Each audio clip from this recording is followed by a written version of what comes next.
Are you someone who has just gotten through a bad marriage?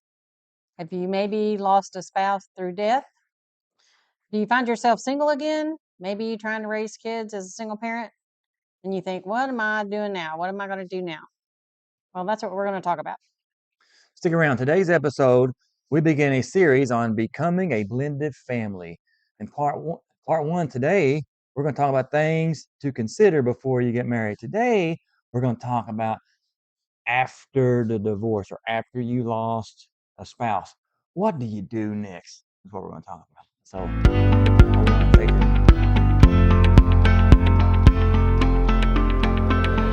In his book, The Smart Stepfamily, Ron Deal writes, I can't tell you how many couples attending my stepfamily seminars have said, why didn't anyone ever tell us these things before we got married? We could have saved ourselves a lot of grief if we would only have known. We asked ourselves that exact same question, which is why we're doing this. Almost. Also, most churches are not equipped to handle couples who are forming step families or blended families. In most churches, there's not even a marriage ministry for like first-time marriages, much less a ministry for step families or blended families. Most churches don't have marriage counseling, pre-marriage counseling, during marriage counseling, couples getting married or forming blended families. So just from personal experience, we couldn't even name one church that does. We've had an idea. When we came back from our marriage conference last May, we were both thinking, you know what, we could do a blended family group in our church. But then we kind of put some feelers out and like, yeah, not going to work. So here we are. We're doing on YouTube just for you. Yep. So I'm going to talk about this shirt. I'm going to stand up. This shirt here. She bought me this shirt a couple years ago. I think it's cool. It's got the Star Wars theme. I am their father, Keaton, Carter, and Caden. What I like about this shirt is I'm not the biological father of these three boys. And when we got married, I had no kids. So I married her knowing that she had three boys, 12, 6, and 3 were their ages. And I had to take that on, and I was excited about it. Didn't always do the best, and my vision of how that was going to work didn't always go the way it planned. I had to make adjustments on top of adjustments on top of adjustments. So, and that's what we're going to try to help you with in our blended family part of our ministry. We are Christ-centered family, marriage, and family. I'm Joey. And I'm Lori. And we want to help you in your marriage and in your family, especially blended families or what they call step families. So that's what we're going to do today. We're going to start a series, and this is going to be the introduction. This is going to be the primer, the pre-series to get you going. I don't know how long it might be 2 or 3 or 4 parts because I got a book coming, and I'm going to skim that book, and I'm not going to read off the book, but I'm going to get some ideas. Okay, so Ron Deal is one of our go-to guys. He's with Family Life Blended. He has many good books about step family and blended families. He has podcasts, small group studies, and training specifically on families that form when couples get remarried like we did. Last year, I actually completed Family Life's Blended Family Ministry, which is put on by Ron Deal. Had different speakers and different topics, and it was great. I got a certificate and everything. It's pretty cool. Not that I'm an expert. I'm not an expert, but I gained so much knowledge and wisdom on it. And I'm thinking, we need to help people. We can help people do this. This is something that we need to use to help people. So that's what we're trying to do. In the next few weeks, we will be speaking about such things on blended families. And we're going to talk about the in-between after you've been divorced, or maybe you lost your spouse due to a death. You got widowed, or you're a widower. We'll discuss what we've experienced in our remarriage and how it can help you. This episode is going to be the introduction to Becoming a Blended Family series. Today we will discuss the in-between divorce. So you've been divorced or you lost a spouse. Now you're a widow or a widower. I guess that's what they call a man, a widower. and you are not exactly dating yet, but you're considering, should I remarry or should I not? So we're going to talk about that today. And then next week, we're going to talk about the dating and then maybe the before marriage. And we may have to take 2 or 3 series on that. Mm-hmm. But we came up with a list of things to consider before you seek remarriage. So, Lloyd, read number 1. I'm going to grab my Bible because I got some Bible verses to read. First thing we talked about is, are you seeking out God's will in your life? So, do you feel like God is leading you to get remarried? Are you going to God in prayer and praying about it and really seeking His will and truly asking Him and trying to figure out what His will is for you? And how can I grow spiritually during my time of singleness? So, have you worked on your relationship with God just between you and Him first? So that's number 1. Are you seeking God's will in your life? Not just in your life, but in whether or not you should get remarried. What does He want you to do? Because he might want you to stay single. Right. He might have somebody out there for you. Mm-hmm. You have to seek His will to figure that out. And it could be a remote possibility, unless your ex-spouse has already been remarried. But there's a remote possibility that you and your ex could come back together. That doesn't happen a lot. That's probably like a low percentage, maybe 5%. Yeah. Usually in divorces, it happens quick and it's bitter, and the other person gets married right away. So anyway, sorry, go ahead. No, that's it. I don't know what else you want me to say about that. Get ahead of ourselves. Yep. With some of the other ones. Going to God in prayer, we talking about that? Yeah. You're praying about it, seeking His word, making sure you're not just trying to, because you don't want to be, you don't want to be by yourself, or something you want to do, or your friends are trying to talk you into doing it. You really, truly want to seek God's will, because you don't want to end up in a second divorce and a third divorce and so on and so on. So you want to make sure it's really God's will for you to get remarried again. And maybe even, depending on your situation, what do you want to look for in a spouse, and what does God want for you to have in a spouse? And so maybe that's something you consider too. Is kind of we've talked about this in our many of our episodes, is what is a Christian husband like? And a lot of mistakes people make is they don't look for that first. Maybe they look for looks, or maybe they look for money, or maybe they look for those temporary things. But are you seeking a Christ centered man or woman if you're a man? So that's kind of my 2 cents on that. Anything else? No. How can I grow spiritually during my time of singleness? How can we grow spiritually? Can we grow spiritually during singleness? Yeah, that's, are you content with just you and God? If it ended up just being you and God forever, are you going to be content with that? I don't mean happy, I mean content. Right. That's one of the things I learned when I went through divorce care after my divorce. Was they taught us you have to be content with yourself, just being single. If God had it for you just to be single, are you going to be content with that? Just you and God. Because man, the last thing you want, last thing I wanted, and last thing she wanted was, let's try it again. My first marriage didn't work, and we're not going to talk about our circumstances. Mm-hmm. We're not going to talk about our exes. But my first marriage didn't work, so I need to just do it again. This time I'm going to get it right. So I'm going to get it right.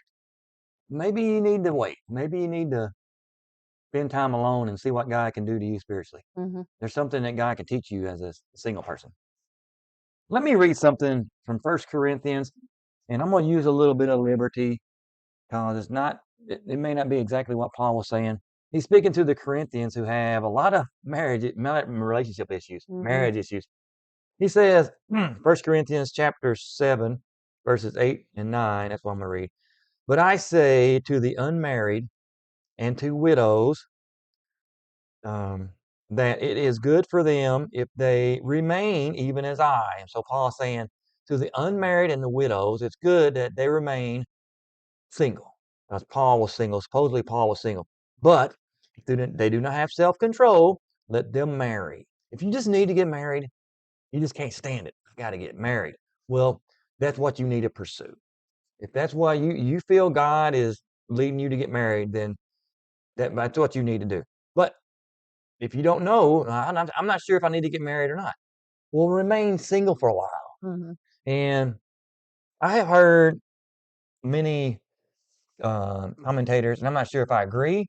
I heard many commentators say that the unmarried could speak to divorced people. It may not, but it doesn't say single or virgin. And Paul addresses that, the virgin part specifically. So if you say you've been divorced, or you're a widow or widower, a man that lost his spouse, I would not advise getting married right away.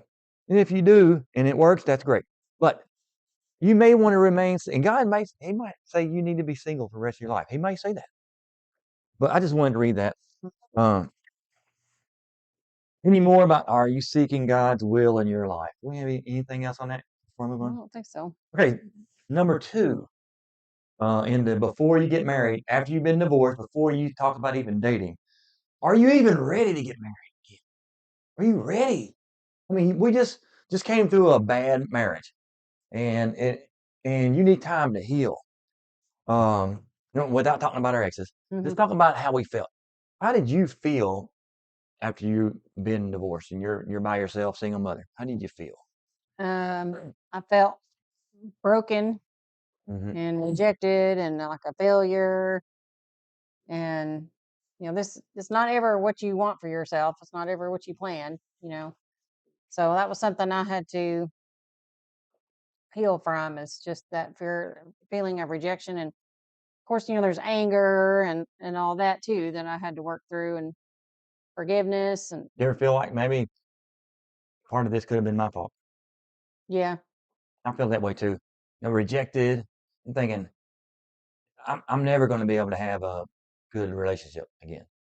You're like, Well, and I I failed was in like, marriage. I got 3 kids. I'm almost 40. Nobody's gonna want me. Yeah. So that's something you need to get over. I mean, not like get over. You need to get through. Yeah. And she went through the divorce care. I did not. I wish I did, but she went through divorce care, and that really helped her. And she learned a whole lot. Maybe we'll talk about that sometime Yeah. in a different show. So you need to heal. I think too many people are not fully healed from their previous marriage, or even if your spouse dies. I know. I mean, I hate to say it, but it happens. Hmm. You need to heal from that too. You need to heal from that. Not necessarily get over it, No, Daddy, but don't get over heal. it. Yeah. Heal from it. Heal from it. Um. So, and then once you've healed from your broken relationship, whether it's divorce or loss of a spouse, you need to think: is remarriage right for me at this time? First, you need to think: is it right for me?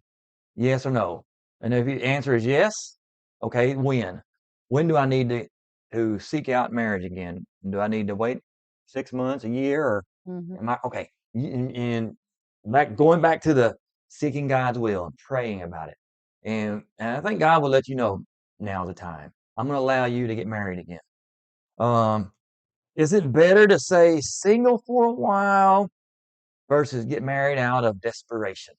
You know the answer to that. Don't get married out of desperation. Yeah. Don't wait, because what's going to happen is if you get married out of desperation, you're probably going to get married for the wrong reason, and the marriage may not be any better than the one you had before. Or it could be worse. Yeah, it could be worse. Um, and then the last one on this topic is, what am I looking for in remarriage? And you may think, well, I don't know. If you're listening to this now and you just been through divorce, or you lost a spouse and you think, what am I looking for in remarriage? You may think, well, I don't know. We need to figure that out. What are you looking for? Um, are you looking for companionship? Or are you looking to maybe you had a bad marriage? I want to experience a good marriage. Or it could be all of that, you know? Mm-hmm. It could be. I need somebody to help me in life. And I don't want to go it alone. Some people are not made to be alone. So, and you need to figure that out. You got anything to add? Well, not just my thought as you were talking is maybe not actively seek marriage, but just heal from it, and then just be content with being alone. And when God is ready to bring somebody into your life, He will. But I think sometimes if we're out actively seeking somebody else, then we might end up choosing the wrong person. Right. You know, Right. just make sure that just be content with being single, and I think God will bring you somebody to you when He's ready for that. And I know I've said this before in many of my episodes. Christian folks, look for somebody that's a Christian. Yeah. I mean, there's a lot. I'm not saying that non-Christians are terrible people. There's a lot of people that you seem attractive and are good people, but if they're not a Christian, you may think, well, I can lead them to the Lord, and you might. It's very possible that you will, but if you don't, it's going to be difficult, and you don't want your first part of your marriage for several years being difficult because you're married to somebody that's not a Christian, and you got to fight with that. Don't do that. I don't recommend that. Well, I'm gonna bring them to the Lord. You might. Do it before you get married. Yes, yes, yes. Yeah, I mean, if you date somebody and you bring them to the Lord, and God's like, God may say, there you go. Now he or she is one of mine. So now I'm gonna let you get married. Maybe. Okay, so I'm gonna let you have this one. I'm gonna lead up to it. Okay, so now you have sought out God's will in your life, and you've gotten over you moved on past your grief, and you're thinking, okay, now I'm considering marriage. Now I'm considering dating. You're not doing it yet, but you're just considering it. Okay. So now, read the next. Read the next one. Are your kids ready for you to start dating and to get married? So if you have children and they're old enough to understand what's going on and they can have a conversation with you, one thing you might do is sit down with them and talk to them about your desires to want to get remarried and to want to find a new spouse, and just kind of get their, not necessarily their permission, but just let them know that that's what you're thinking about and just get their thoughts on it. Mhm. And then discuss any reservations or negativity your kids may have about this. So hear them out, let Mhm. them say what they feel and maybe what their fears are, maybe just any concerns that they have, why they may not want you to get remarried. Just listen to them. And, I honestly, my kids were, my oldest one was 12. 12, 6, and 3. And so really he was the only one that was really old enough for me to really have a real discussion with Yep. about that. We, we weren't really, at least for me personally, I wasn't really actively seeking somebody else. We just, It was God's will. God brought us together. Yeah, it was God's will. God brought us together, and yep. And so as far as kids, her oldest boy, him and I were buddies. It worked out great. And the other two, they knew me at church and they liked me, but her oldest boy, we were buddies. So that worked out good. Yep. And something I learned in divorce care was when you are ready to start dating again, don't bring every person you go out with either home to meet your kids, or don't take your kids with you. Your kids don't need to meet every person that you date, because to them, that's somebody they've learned to care for, and then they're gone. And then they learn to care for somebody else, and then they're gone. So it's just a constant, um, them having to heal again from losing somebody that they maybe cared about. So, like, don't take your kids on the first date. Don't introduce your kids on the first date. Make sure that you feel like the relationship's going to last, or before you even introduce your kids to that person, because you don't want to put any more trauma on your kids because y'all break up and then the person's gone. So there they've lost another, parent, if you will. And that's good to think about. So to hold that thought, because next week, that's what we're going to be at. We're going to be at that part. So hold that thought, and you can expound on that, because next week we're going to be starting the date.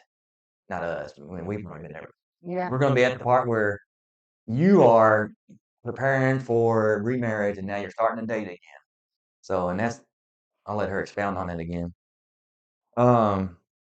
Next I'll read, how do you envision dating again? Because like she said, we were both in our 40s, almost 40, 39, 40, before we started dating. And it ain't like we were teenagers again. We ain't going to get in the car and drive around town and go to the movies and stop at the Sonic and, talk to our buddies. It's different. It's different. It was kind of, Our favorite date was dinner and a coffee at the bookstore. Yep. And what are your expectations? What are your boundaries? Will you establish the do's and don'ts? So for us, we kind of like, you know what? We want to do this right. We are adults. We're Christians. we want to set a good example for the kids and for those around us. So we would, plan it out. I'm gonna pick you up Friday at 6 o'clock. We're gonna go out, and I bring her home at 9:59. She was in the door before 10 o'clock. Mhm. You know what? And we usually Yeah, for a dated day, yeah. That's when what I the told her. kids were with their biological father. At So first, for the at first couple first, months, yeah. and then we started saying, let's take the kids out too. So the do's and don'ts, establish that. Think about that. If when I start dating again, what's going to be my plans? What do I not want to do? Like she said, don't introduce your new boyfriend or girlfriend to the kids. Hey, I'm going out on a date. He's going, here he is. Hey, this is my guy I'm going out for the first time. These are my boys. These are my girls. And he might be like, oh, Hmm. okay, see you. I got to go. Something came up. um, so yeah, establish your boundaries. Think about any red flags you might be concerned about, or think about that stuff. Because a lot of times you get, and I'm trying not to be talking from experience, but we as humans feel obligated to somebody. We date somebody a couple months, maybe 3 or 4 months, a year, and we think there's certain things I don't like about that person, but we've been going out for so long, maybe it'll work out. Hmm. I feel obligated to that person. You know, maybe think about that beforehand. What are some things that would be a a deal breaker? Deal breaker. Hmm. It's like if for number one, I heard Pasty Hen talk about this. If a man doesn't honor you as a woman, deal breaker, dumping. Or if the woman doesn't respect you and talks down to you, dump her. Cause now look, well, that's harsh. We're going by Ephesians chapter 5:22, where it says the wife should respect and submit to the husband, and the husband should love her like Christ loved the church. He should lay down his life for her. So if you don't see them qualities when you're dating somebody, you think, well, I don't know if she would submit to me. I think she's criticizing me and picking at me, or he's got all these hobbies and I think he's not going to want to help me around the house, and he's not going to want to spend time with me. I don't think he's going to love me like I need to be loved, Hmm. like Christ loved the church. I don't see that in him. End it. Deal breakers. So think about that stuff. Okay. Last topic. Things to be cautious of when deciding to date and remarry. So you take the first one. Don't get too serious too quickly. Yeah. So no Desperate. matter, yeah, don't be desperate and don't be, oh, I've got these kids and I need somebody to help take care of them, and Mm-hmm. you know, they have a good job or whatever. Like, don't rush it. Yep. And we already talked about the other one. And don't introduce your boyfriend or Oh yeah. girlfriend to the kids too soon. Give it time. Because like she said, you know, like if I started, let's say I didn't know her and the boys previously, and I take the boys out, we're playing basketball, we're going to the park. Boy, I like him, and something happened. We broke up, and that would be devastating for them. Hmm. So don't be too quick to introduce your new relationship to the kids, and be selective. Be selective. Make sure it's somebody that loves the Lord. Make sure you see the qualities of the Christian in them. That if they are saying, "Oh yeah, I'm a Christian, I go to church," but they don't live that, it's a red flag. Hmm. Be selective, because look, you just got out of a bad marriage if you've been divorced, or you lost somebody that you really love, and let's say your spouse died and you can't replace him or her, you can't replace her, but so you need to think, what do I want in my new spouse? You don't want somebody that's going to lead to another divorce. You don't want that. You don't want another bad marriage.